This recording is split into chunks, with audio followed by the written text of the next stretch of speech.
Very good. Very good. Go, Rafaela! Ikaw mo, yung nagpapakinig. Sabi sa'yo, what's your name? What's your name? Girl in blue? Girl in blue, yes. What's your name? Ngat, ngat! Shena? Shena. Thank you, Shena. Okay, for example, si Shena, merong guy na nagpapakit sa kanya.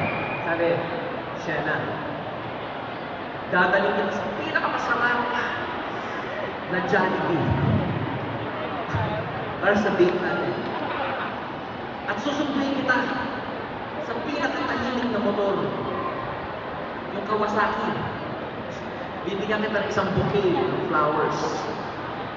Pero walang time eh. Basta next time, gagawin mo yun. Okay, it's okay. It's okay. Ikaw ba? Oh, sweet naman! Ganun ba reaction nyo? Puisit? Yun na. Bakit? Ang pinakamahalaga is execution. Do it. Kung ano inisip nyo, do not overthink. Alam mo na yan. Do it. Next. At eto pa. While you're at it, just keep on doing it. Sino po dito nakakilala kay Malcolm Gladwell? Nagsulat ng Outliers, What the Dog Saw, ano na? Sorry po sa thesis.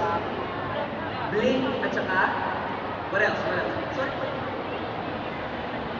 Informer, I'm not too sure, sorry. I'm not too sure. But anyway, so, ano po sinasabi niya? Sulit ko ito, 10,000 hours. You can be considered an expert if you have done something for 10,000 hours na. Kumbaga kayo, ano yung talent nyo? Feeling ko kung yung talent nyo, kung yung isang bagay na ginagawa nyo simula nung bata pa kayo.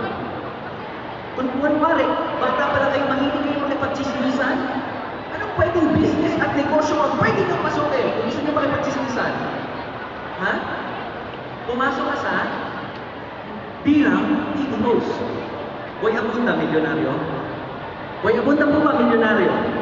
Lorin Solis po ba, milyonaryo? Yay! Ha? Marami po ba mga intrikero ng milyonaryo? Yes. Kasi yun ang hilig nila gawin eh. Tama?